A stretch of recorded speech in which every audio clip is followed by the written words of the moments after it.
नमस्कार, मी राजेश पंढरनाथ मांदाडे, मुक्काम पोस्ट धुम्मक चाचोरा, तहसील रायगाव, जिल्हा यवतमाळ. आज आपण अशा शेतकऱ्याच्या शेतावर आलेलो आहोत, जे शेतकरी सतत 4 वर्षापासून भाजीपाला, कांदा, टमाटर यांची लावण करत आहे आणि त्यांनी धुम्मक चाचोरा या गावाचं प्रथम नागरिकत्व म्हणजेच सरपंच पदसुद्धा त्यांनी 10 वर्ष भोगलेलं आहे. असे आणि प्रगतशील शेतकरी म्हणून त्यांची गावामध्ये ओळख आहे. त्यांनी टमाट्याचं उत्पन्नसुद्धा 2 वर्ष उत्कृष्टपणे घेतलेलं आहे. तसेच कांदा या पिकाचंसुद्धा उत्पन्न घेतलं आणि मिरचीसुद्धा त्यांनी 2 वर्ष मोठ्या प्रमाणामध्ये पिकवली आहे. तशीच असे हे शेतकरी श्री दशरथरावजी मोरले यांच्या शेतावर आज आपण गव्हाची पाहणी करण्याकरता आलेलो आहोत. तरी आपण त्यांचा प्रथम परिचय करून घेऊ. नमस्कार. नाव सांगा तुमचं पूर्ण आहे, पत्ता सांगा. माझं पूर्ण नाव दशरथ डोमाजी मोरले, राणा धुम्मक चाचोरा, तालुका रायगाव, जिल्हा यवतमाळ. तर आपला गहू किती आहे? माझा गहू आहे एक कैदी 20 किलो राष्ट्रीय 20 किलो राष्ट्रीय. तर लावण मला वाटते लई लेट झाली.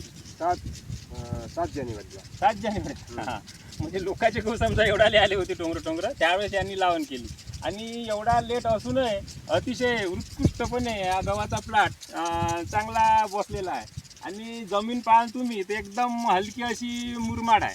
तर आपण मग पेरतेवेळी खत आता डोस दिला असं नाही? हो, पेरतेवेळी खताचा डोस दिला. हां, त्यानंतर छोट्या ट्रॅक्टरने पेरणी केली. हां आणि शिवाय मग हुमिक ॲसिड मारलं, पिवळा आला होता तर. एकदम. बाकी झिंक, फॉस्फेट हे ते दिलं आहे. युरिया किती वेळा टाकला तुम्ही? युरिया 2 वेळा. 2 वेळा. वरची फवारणी केलीच नसेल काय? वर्षी फवारणी केली केली होती का? एक कीटकनाशक फवारणी मारली. तर शेतकरी बंधूंनो, म्हणजेच असं लक्षात येते की थोडं आपण लेट जरी टाकतो म्हणलं आणि वातावरण जर सूट झालं तर गव्हाचं पीक हे उत्कृष्टपणे येते. आणि हा गहू राशी कंपनीचा आहे. तर गहू पण छान वाटते, उंबई पण आहे चांगली मिडियम आहे आणि भरण्याच्या अवस्थेमध्ये आहे. आता सध्या फुलभरावर आहे आणि याला पाणी म्हणलं तर स्प्रिंकलरनंच चालू आहे सध्याच्या याच्यामध्ये. शेवट 1-2 पाणी दिले तर दिन आहे आता हे पट पाण्यानं. तरी आपण आता गव्हाचा प्लॉट पाहिला तरी अतिशय उत्कृष्ट कसा गव्हाचा प्लॉट आहे. आणि आपले SRTचे व्हिडिओ सतत आपण यूट्यूबवर टाकत आहोत. तर यांनासुद्धा आपण विचारू की SRT तुम्हाला कशी काय वाटते आणि तुमचासुद्धा विचार करायचा आहे. तर यावर्षी मी SRT पद्धत 4 एकरमध्ये ठेवणार आहोत. चांगलं आहे. आणि त्याचा थोडासा म्हणजे माहिती घेतली तुमच्याकडून आणि अन्य लोकांकडून. म्हणून ते मला योग्य वाटलं. त्याच्यामुळे यावर्षी मी 4 एकर SRT पद्धत थोडंफार करून पाहतो पहिले आपण. म्हणजे आपल्याला अंदाजे घेऊन जाते आणि त्याच्यातल्या काही अडचणी आहे त्याद्वारे मी प्रत्येक शेतकऱ्याला असेच सांगत आहोत. एकाच वेळेस पूर्ण करू नका तुम्ही. 1 एकर करा, 1.5 एकर करा.